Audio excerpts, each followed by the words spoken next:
On est des élèves de la Cité des Jeunes. Moi, c'est Claude Claude. Vincent Nadeau. Puis Erika Burbé. On est ici pour faire une entrevue avec un policier.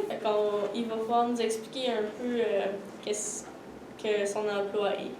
Oui, mon nom, c'est Constant Pierre Ouellette. Ça fait 32 ans que je suis policier. Je suis présentement policier pour la ville d'Edmundston.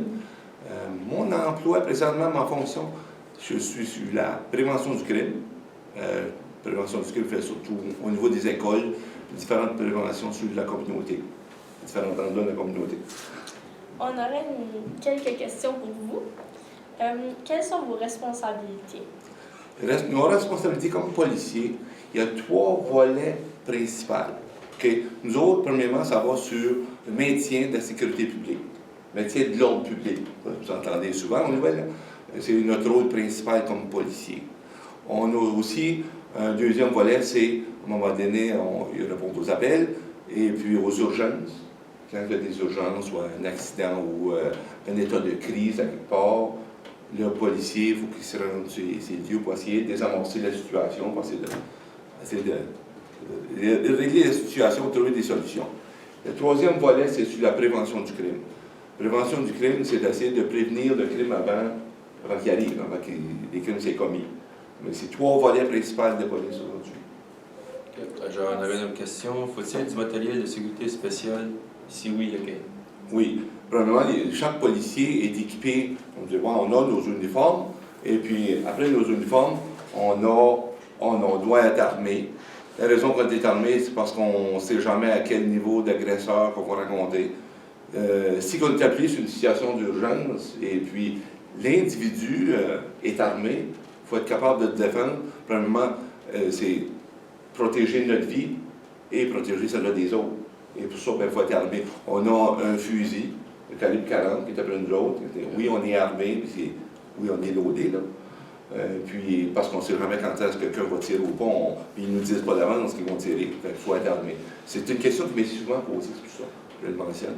Et puis, on a, peut-être vous avez déjà vu, je ne l'ai pas après moi, là, on a des bâtons télescopiques. On va à un moment donné, si quelqu'un est armé d'un bâton, quand même, on va sortir notre arme à feu pour arrêter la menace. On va donner peut-être. Notre première arme qu'on a, nous autres comme policiers, c'est la parole, la bouche, parce qu'on peut négocier, on a des façons, on est formé pour être capable de désamorcer différentes situations. Mais si on voit que la menace, à un moment donné, dépendant de l'état d'esprit de la personne, il faut utiliser d'autres choses. Peut-être qu'on va devoir utiliser un autre arme qu'on a, on a le bâton télescopique, si la personne, à un moment donné, physiquement, est en train de se battre ou veut se battre, on peut le maîtriser avec ça. On a un autre arme qui est le poivre de Cayenne. Le poivre de Cayenne, c'est quelqu'un qui est en crise quand même, puis qui est hors de lui-même, des fois ça drogue quand même. Le poivre de Cayenne, c'est une concentration de poivre qu'on peut tirer dans le visage de la personne pour créer une diversion, pour être capable de ça que les policiers vont aller maîtriser l'individu, maîtriser le sujet, le menotter, et puis l'apporter en sécurité. Après ça, on voit l'autre niveau, c'est un arme à feu, si jamais quelqu'un qui est déjà armé d'une arme à feu, ou un couteau, parce qu'un couteau, on sait que c'est extrêmement dangereux, c'est vite avec un couteau.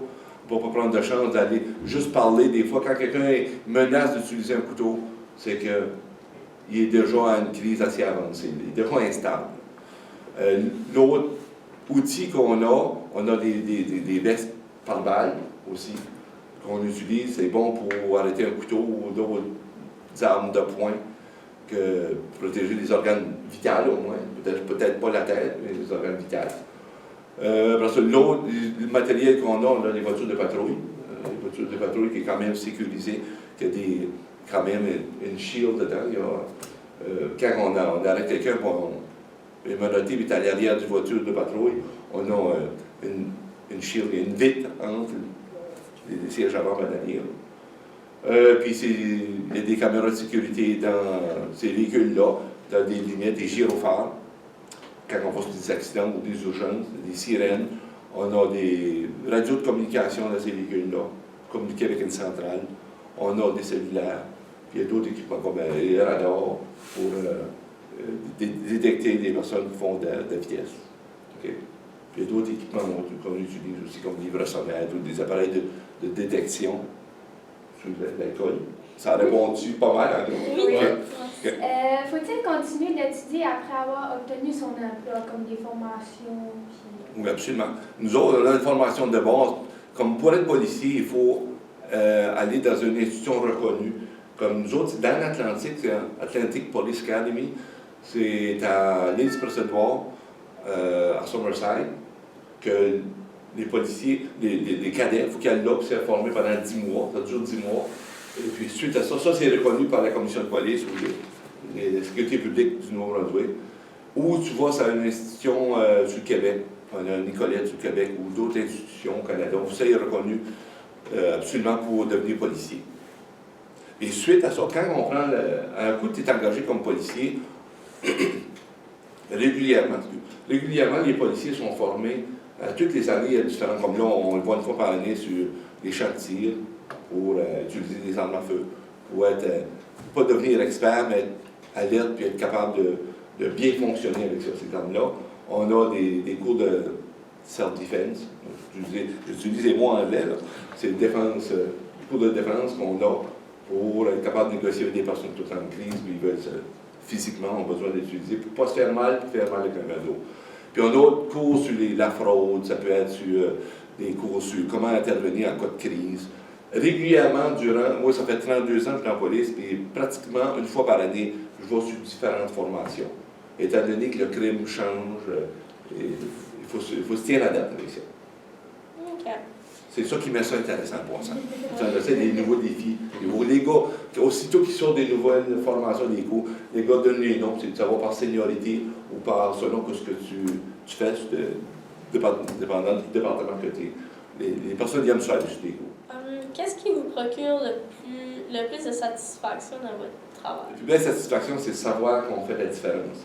D'accord, comme moi personnellement, comme préventionniste, le fait d'aller rencontrer des groupes, que ce soit des jeunes ou un peu plus vieux, des personnes âgées, dans le milieu, puis parler de crimes, ou parler de choses qui peuvent les aider à prévenir de se faire agresser, de se faire abuser, de se faire profiter des autres, personnes âgées, ou même au niveau des plus jeunes. Ça peut être aux écoles où on commence il y a tous les niveaux, je commence en maternelle, on va. Il n'y a pas de limite. Okay? On y va pour la prévention du crime. Fait que, oui, savoir qu'on fait la différence dans tout ça. C'est ça qui nous satisfait le plus. Okay, ben, quel genre de personnes faut-il être pour exercer cette profession?